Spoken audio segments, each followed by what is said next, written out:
seems like this team has started to develop some kind of mental resiliency.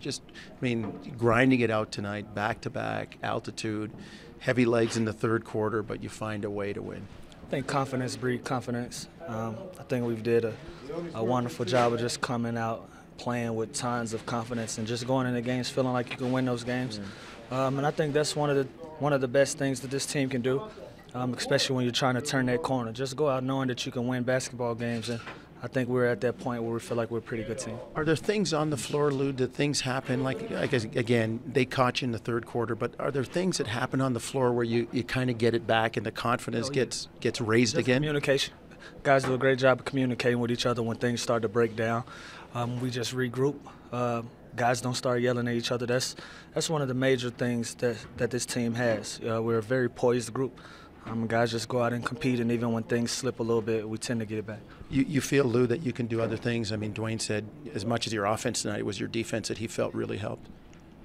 I just think overall, just evolving as a player as you get older in this league, you find other ways to impact the game. You're not always going to make shots night after night, and just find other ways to stay on the floor. So I understand this is a defensive-minded coaching staff.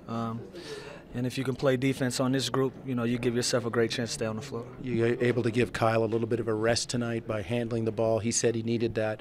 Was that something that Coach decided, or the two of you just decided, hey, you know what, let me take the ball? Just flow of the game. I can look at Kyle and just tell he was a little winded based on the altitude and things like that, so we were just taking turns on the ball.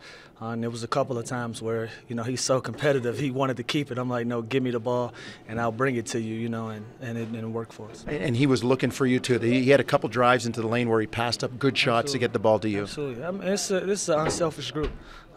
This is a high-volume shot-making group.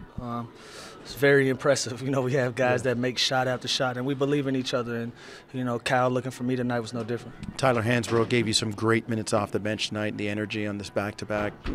What does he give you, and what does it mean to have a guy that doesn't play a lot but yet can come in off the bench and give you that? We need his physicality. It goes without showing. This is a team that needs everybody to step in and do whatever it is they do best. Tyler comes in. He plays with a lot of energy, plays with a lot of physicality, and we're going to need that.